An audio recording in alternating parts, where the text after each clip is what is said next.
So, welcome to Jumbo IS and welcome to our lecture series called Daily News in Shorts. In this lecture series, we cover a particular day's current affairs in a very short span of time within 30 minutes. The idea is very simple. We want you to cover your current affairs and we want you to cover them on a daily basis, but we don't want you to spend your entire day just reading the newspaper.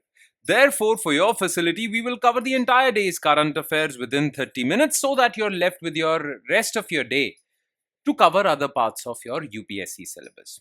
Now, just watching this lecture in 30 minutes would be job half done because just after watching it, you need to revise it as well. Why, you ask? Well, revision helps in consolidating these current affairs in your memory. Otherwise, you'll quickly forget them. Now, you can revise these current affairs from the notes provided by us, and these notes shall be shared on our Telegram channel. The link to our Telegram channel is provided in the comment section below this video. Alright. On that note, let's begin today's session, begin today's lecture. But first, let's take a look at the list of topics that we shall cover today. So in total, we'll be covering 3 topics, okay? The first topic is with respect to Indus Water Treaty. As you guys all know, a tragic incident happened in Pahalgam, a terrorist attack in Pahalgam, Kashmir. And because of that, Indian government has retaliated against Pakistan. A series of measures have been taken. Among them is, well, abeyance or suspension of Indus Water Treaty, a water sharing arrangement between India and Pakistan. This is something that hurts Pakistan the most. So India has taken this action. Indus Water Treaty has been suspended. And the reason why we are discussing only 3 topics today is because all newspapers, all articles in the newspapers were dedicated to Pahalgam terror incident. That is why very little news items were left for your civil services examination, okay, which are important from the perspective of civil services examination. Nonetheless, these were the 3 items. So number 1, we'll cover Indus Water Treaty. Number 2, we'll cover snow levels in Himalayan Hindu Kush region. Okay, snow levels in the winter season have declined considerably, and this really affects water security for the entire region. So we'll talk about this. Then recently, gold prices breached 1 lakh rupee mark. Gold prices have crossed 1 lakh rupee mark. Okay, 24 karat gold. The thing is, why are gold prices rising so steadily? Why are gold prices rising so dramatically? Okay, we'll talk about the reasons behind rise in gold prices. This is important for you to understand because conceptual questions, MCQs, might be created out of this. Okay, so these are the 3 topics that we will zero in our attention on. Let's start with topic number 1, that is Indus Water Treaty. So as you all know, well, Pakistan has attacked us again in Pahalgam, Kashmir region using its terrorists. Okay. Now, India has retaliated with various measures. One of them is, well, suspension of Indus Water Treaty. So, Indus Water Treaty, which has survived 4 wars, decades of cross-border terrorism against India, and a long history of antagonism. Okay. There have been many instances in the past when India-Pakistan relationship has nosedived, okay? But still, this treaty survived. Now, this treaty did not survive, okay? This Pahalgam terror incident was the final nail in the coffin. So, a treaty which has survived 4 wars is now suspended. India made its decision a day after the attack on tourists in Pahalgam, in which Pakistani terrorists took lives of 26 people. Now, what is important for us to remember and know as civil services aspirants is, what is this Indus Water Treaty? Can India legally suspend it? Okay, unilaterally. Both countries have not decided to suspend it. Can India on its own suspend it legally? Is it permissible under international law? And what impact will it have on Pakistan? Okay, we'll discuss all these issues. So first, let's talk about, well, what is this Indus Water Treaty? So as you all know, that Indus and its 5 tributaries, Indus River and its 5 tributaries, which are Jhelum, Chenab, Ravi, Beas, and Satluj. So these rivers, Indus and its 5 tributaries, are known as Indus water system. Okay. Now, these rivers flow into Pakistan, but they flow from India. So in that regard, India is the upper riparian state. Okay. And Pakistan is the lower riparian state. So because these rivers, all these rivers flow from India to Pakistan. Now a need was felt back in the day in 1950s that there should be a water sharing arrangement between the two countries to basically create a climate of peace. Okay, because Pakistan was fearful that India might close the taps on these waters one day or the other when the relationship is not doing well. Therefore, Pakistan was really worried about this thing. Therefore, Pakistan and India, well, from India's side, it was a gesture of goodwill. Okay, they concluded an agreement known as the Indus Water Treaty, in which a water sharing arrangement, how much water from this Indus water system be used by India, how much water will be allocated to Pakistan, all of that was decided. It took 9 years for these negotiations to basically lead into this treaty, and this treaty was brokered by World Bank. So about Indus Water Treaty, it is a World Bank broker treaty, water sharing arrangement for Indus and its tributaries between India and Pakistan. It was signed in Karachi on September 19, 1960, following 9 years of negotiations. Now, under this treaty, Ravi, Beas, and Satluj were categorized as eastern rivers. Okay. Now, India has full access to these eastern rivers. Okay. India can do anything, can dam these rivers, anything. While Indus, Jhelum, and Chenab were categorized as western rivers. Unrestricted access to the use of these rivers was provided to Pakistan. India has to allow unrestricted flow of Indus, Jhelum, and Chenab to Pakistan. Now, these 3 rivers, these western rivers, are Pakistan's lifeline. Their entire economy, agricultural economy, depends on it. That is why this agreement was so important for Pakistan. In fact, from India's side, well, it was nothing more than a goodwill gesture. Okay, from Pakistan's side, this Indus Water Treaty is its lifeline. From India's side, it was just a goodwill gesture. Okay, because India is an upper riparian state, India has all the control over these waters. But India decided to, well, honor this treaty so far. Clear? These western rivers are Pakistan's lifeline, and Pakistan is really concerned about this. Now, India has decided, well, to revoke this treaty. Not revoke, but suspend this treaty. Mind you, a proof that this treaty was a goodwill gesture from India is that within this Indus water system, 80% of water flows through these western rivers and only 20% water flow through these eastern rivers. India decided to give this 80% water share to Pakistan. That's the extent of goodwill gesture from India. But this terror attack, this recent terror attack, was the final nail in coffin, and India has now decided to suspend this treaty till Pakistan basically solves its terror problem. Okay. Now, many voices in Pakistan are saying that India cannot legally, unilaterally suspend this treaty. Both countries have to come to an agreement for this treaty to be suspended. India cannot do it unilaterally. So we have to take a look at this issue from the perspective of international law. Whether under international law, India can suspend this treaty. Let's talk about this, okay? So the Indus Water Treaty lacks an exit clause. Within this treaty, there is no mention of how a country can exit this treaty. This treaty is silent as far as exit from this treaty is concerned, okay? It is silent. So as far as international law is concerned, or legally speaking, no country can unilaterally abrogate this treaty, okay? Unilaterally. But the catch is, and this is very important, yes, this treaty is silent about exit clause. But this silent word is important because this treaty does not talk about any country exiting this treaty unilaterally. This treaty also does not talk about the measures the other party has if one party withdraws from this treaty. So if India withdraws from this treaty is silent. What options? This treaty is silent with respect to the options that are there with Pakistan.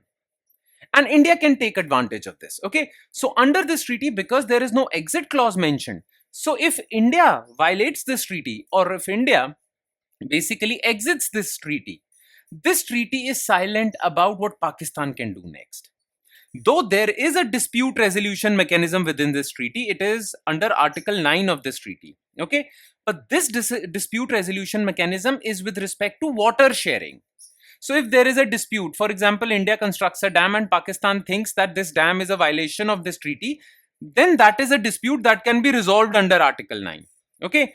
The dispute will go to permanent Indus commission, then it will go to a neutral expert, then eventually it will go to a forum of arbiters. Okay. But this dispute resolution mechanism is there with respect to any water sharing arrangement. But if one party decides to completely abandon this treaty, nothing is written in this treaty. So now that India has suspended this treaty, Pakistan has no options. It cannot go to International Court of Justice. It cannot go to International Court of Arbitration also. As far as peaceful or legal recourse to this suspension by India is concerned, Pakistan has no option. Okay, this is the overall situation. Now, like I said, this treaty is the lifeline for Pakistan because Indus, Jhelum, and Chenab are very important for Pakistan. Water is very important for Pakistan. Okay, so basically, India has retaliated uh, with something that hurts Pakistan the most. Any which way, let's move on to second topic of the day, which is snow levels in Himalayan Hindu Kush. Okay, so as you can see, this is the Hindu Kush region and this is the Himalayan range. Hindu Kush range and Himalayan range. Now, these mountainous regions, collectively known as Himalayan Hindu Kush region, have a lot of glaciers. Okay, and these glaciers feed a lot of rivers, not just in India, in Pakistan, in Afghanistan, in Tibet, in Central Asia also. This mountainous region has so many glaciers that many river systems are dependent on it.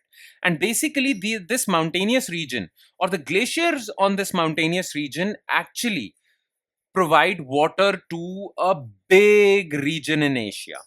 It includes Central Asia, Tibet and China, India, Pakistan, even Bangladesh, Bhutan, Nepal as well.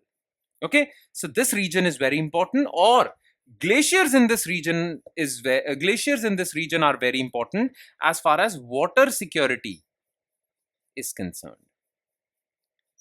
But this water security will be ensured if glaciers have enough snow. And snow descends on this region during the winter season. But there has been some terrible news. 4 of the 5 winters between 2020 to 2025 saw below normal snow persistence. Now, what do we mean by snow persistence? The time snow remains on the ground during winter months.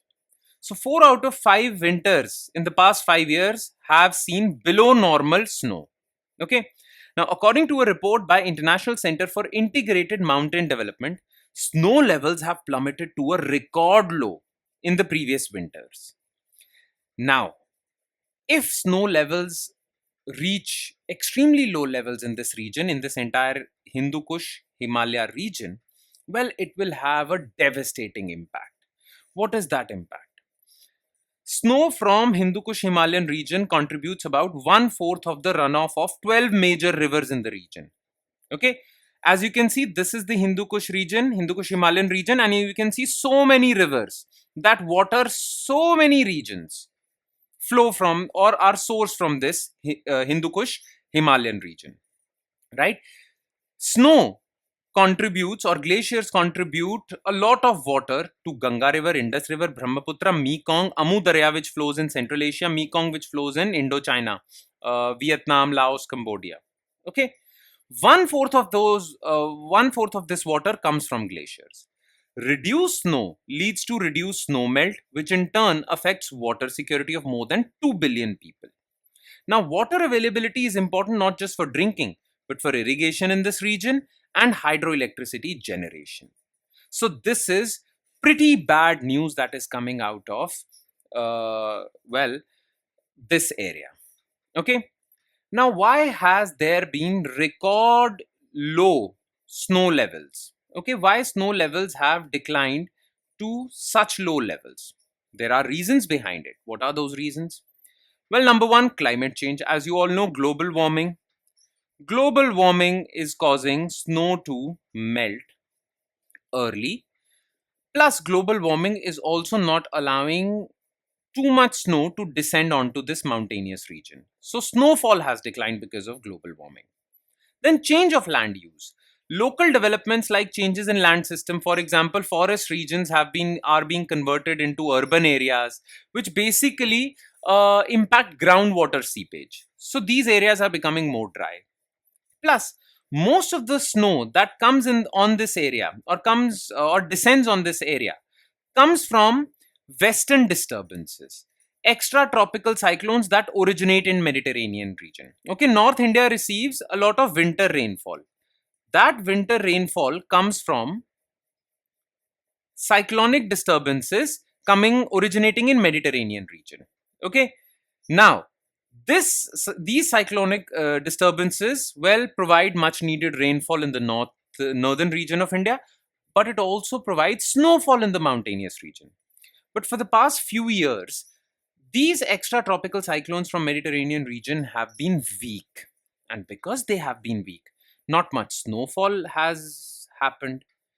This has impacted well the formation of glaciers in this region. Clear? Now, what way forward has been suggested? Look, whatever we are doing to combat climate change, well, that is there. But apart from fighting against climate change, what can we do? So, first of all, we need to invest in climate adaptation. Climate is going to change nonetheless. So, we need to allow this region's population to adapt. Okay, so investments in better water management, drought proofing, agriculture, improvements in early warning system for floods. This should be done. Plus, because all these rivers are crossing from one country to another. We just talked about Indus River. Okay, so most of these rivers are cross country. Therefore, data sharing of river flow, flood, drought alert system, all of this should be shared between the countries of this region. This is very difficult because these countries do not share good relationship with each other. Nonetheless, this is very important if you really want to help the people in this region combat this climate change. All right, and now we'll move on to last topic of the day, that is why gold prices are surging. Gold prices are glittering above 1 lakh level per 10 grams for the first time. The price of 24 karat gold, 999 fineness, okay, 999 fineness, highest level of finesse, was quoted at 1 lakh 1350 per 10 gram in the Mumbai bullion market. The 22 karat gold is 92,900. Okay, now gold prices in India, Mumbai, generally follow international prices, and internationally gold prices are rising. Now, what is important for you to know is what are the reasons behind this recent surge in gold prices. Okay, now let's talk about those reasons. Now, as you should know this already, that price of everything is dependent upon demand and supply.